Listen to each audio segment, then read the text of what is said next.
Hello everyone, welcome back.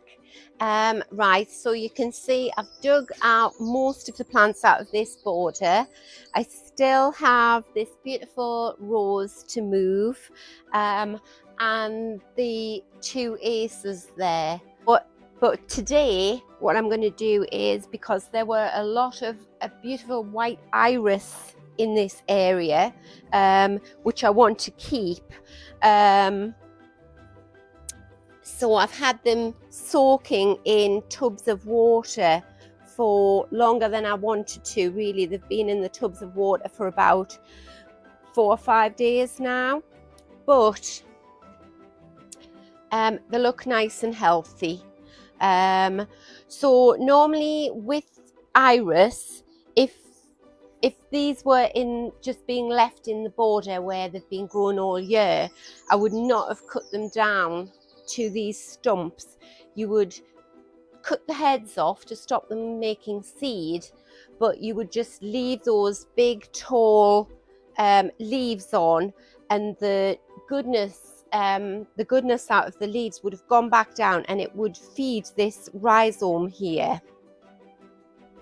But because these are being moved, you have to take the stress off the roots, because these leaves were about, I would say, a good 4 foot tall.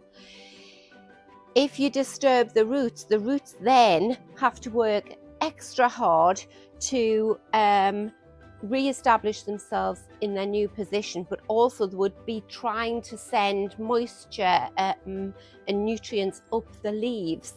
So you don't want them to work too hard, so that's why you cut them down when you move them to little stumps like that.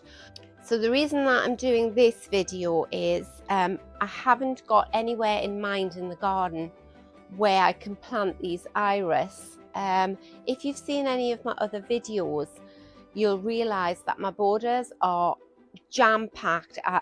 I stuff them full of plants, and that isn't really brilliant for iris, because iris need this rhizome to lie on top of the soil and bake in the sunlight. So if I try and squash that into one of my borders at the side, it'll never see the sun, because there are other plants there sort of crowding it out. So because I don't want to lose them, I've decided I'm just going to pot them up in tubs and pots, and then at least I keep them alive, and then at the end of the season I can decide where I'm going to put them more permanently. Right, so for anyone who's just visiting the channel for the first time, I would urge you to watch Preparing for the Greenhouse Series 1, where I explain why I'm digging this out and what it was like. Full of plants, a lot of which I wanted to keep.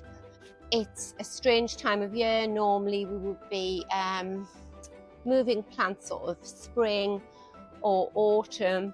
Mine have all been moved sort of midsummer, which is perfectly fine. I've done it before.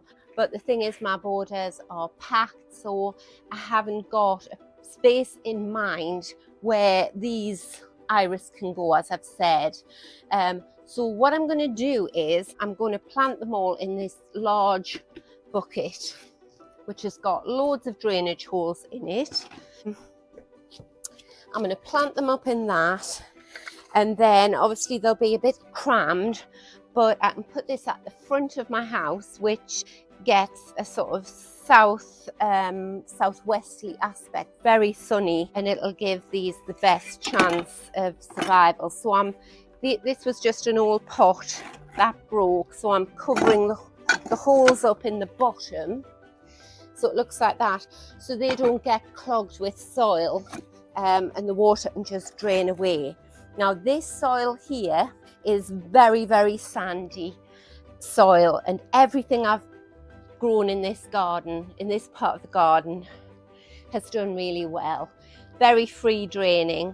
It's rained constantly for a week, which is why these poor plants have been stuck in a tub of water, because I haven't been able to get out in the garden. So the soil is wet, but hey ho, I'm going to crack on. I'm going to fill this up You can see how wet this is.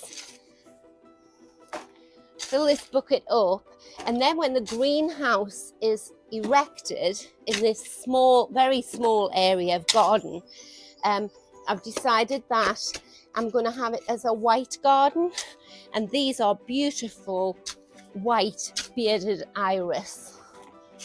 So you never know, they might, if they had lots more room in here, they grow huge. But if I've crammed them all together in a bucket, they might not grow as tall, but I'll get a beautiful display, and I could just stand it outside the greenhouse door.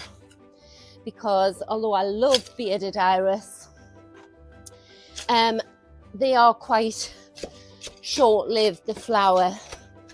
So I sometimes get a week, maybe a week and a half, because it's very windy, my garden, and they tend to fall over. I can see there's numerous bulbs in here, but the bulbs that I grow in here are mainly white tulips, so I have no problem with white tulips coming up.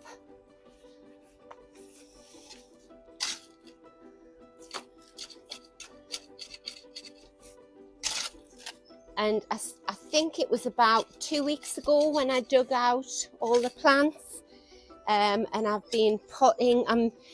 I'm using all this soil to pot on those plants, because I need to drop the level anyway to put more paving stones down to sit the greenhouse on. Right, that's enough of that.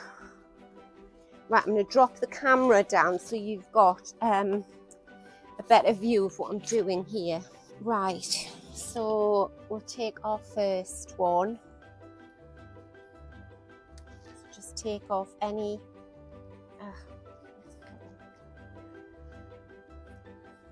so all these roots need to be down into the soil.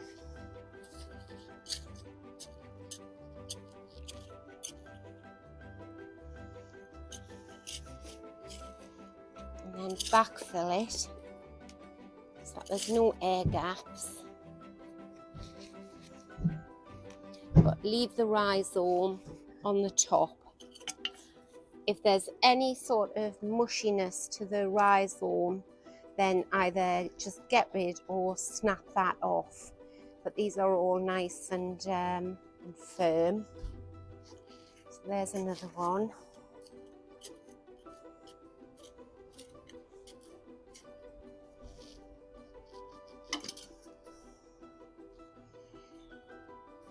So roots down, backfill.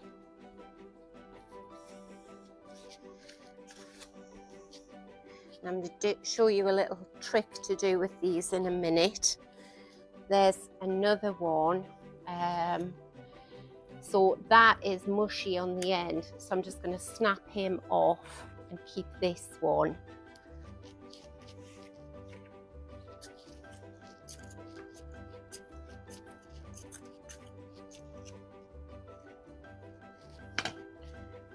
Roots down.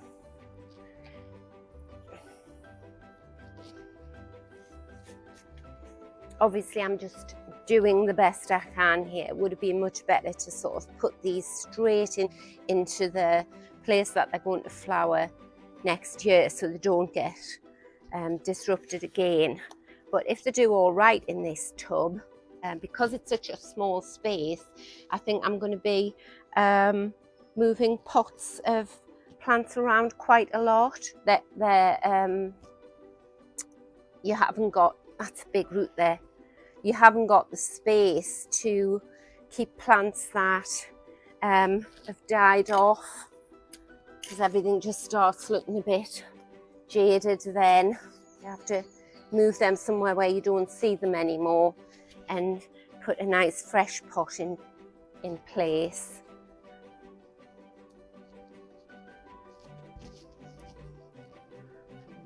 Right.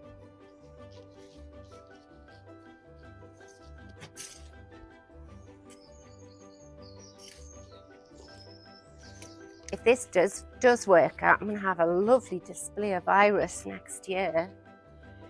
Right, there's a little space on the end there for this one.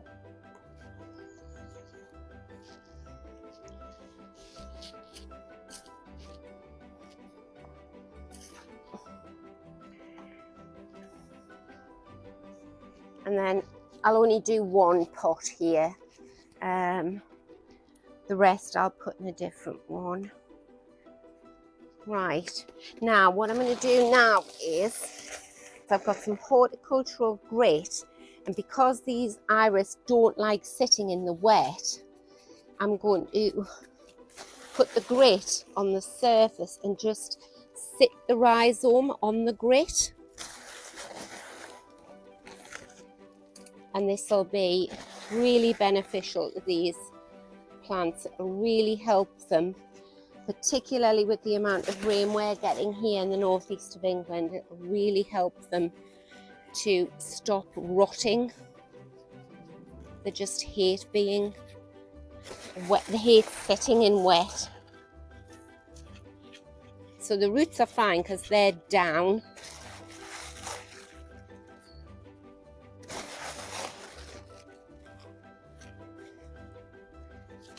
And I've never done this before. I've never put bearded iris in a tub. I've always just planted them in my garden. Like I say, I really have a problem putting tubs at the front of my house because they dry out so quickly. It's so sunny. See, that's a nice root there. Let's squash you down. Get down there. But these iris are going to love it. Right.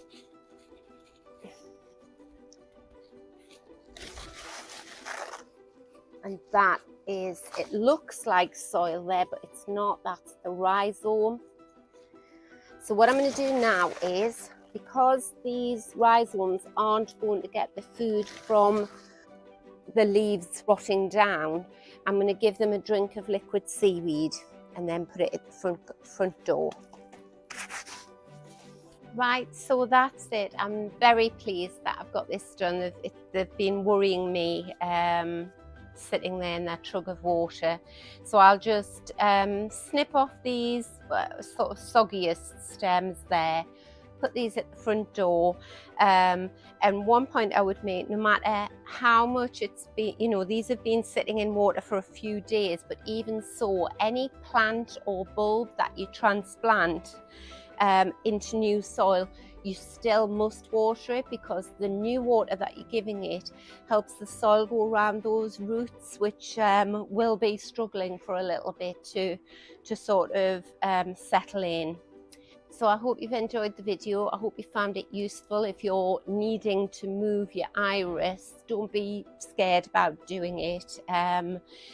You know what will happen if you don't get them into soil, they'll just die. So anything you do within reason is going to give them a better chance. So do come back and watch my other videos, and I'll see you next time. Bye.